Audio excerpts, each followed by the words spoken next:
सुनिए, आप अपने मम्मी पापा से इतना दूर क्यों रहते हो? अब शहर में जॉब करता हूँ तो गांव में थोड़ी ना रह सकता ना। लेकिन वो तो शहर में रह सकते हैं ना। नहीं यार, उन्हें वहीं रहने दो। यहाँ रहेंगे हमारे साथ तो पता नहीं क्या होगा। क्या क्या मतलब? मतलब यार, मैं नहीं चाहता कि घर में कुछ हो। मैं मम्मी पापा को यहाँ बुला लूँगा और शायद तुम उन्हें पसंद ना करो या वो तुम्हें पसंद ना करें।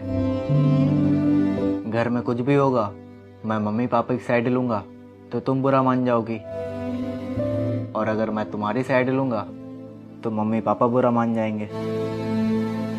बीच में फंसेगा कौन? मैं। इस देश में सबसे ज़्यादा यही हो रहा है।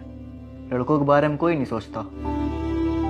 बेबी की फिक्र करो तो जोरू का गुलाम, और अगर मम्मी पापा की फिक्र करो तो मम्माज बुआए।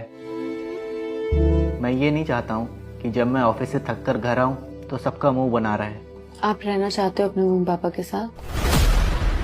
यार, कौन बेटा नहीं चाहता कि मम्मी पापा के साथ वो ना रहे।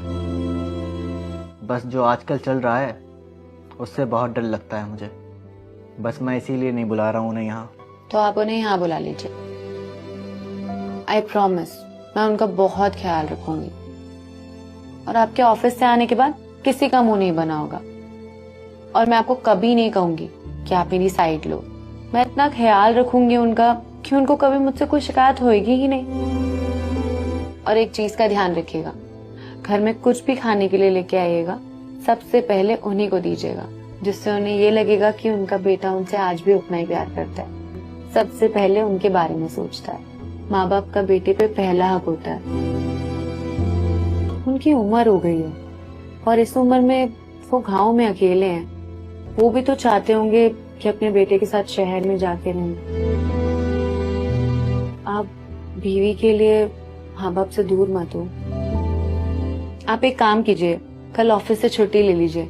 हम कल ही गांव जाके उन्हें लेकर आते हैं। कल? हाँ, कल। एक बात कहूँ, जो अच्छा बेटा होता है ना, वो अच्छा पति खुद बन जाता है।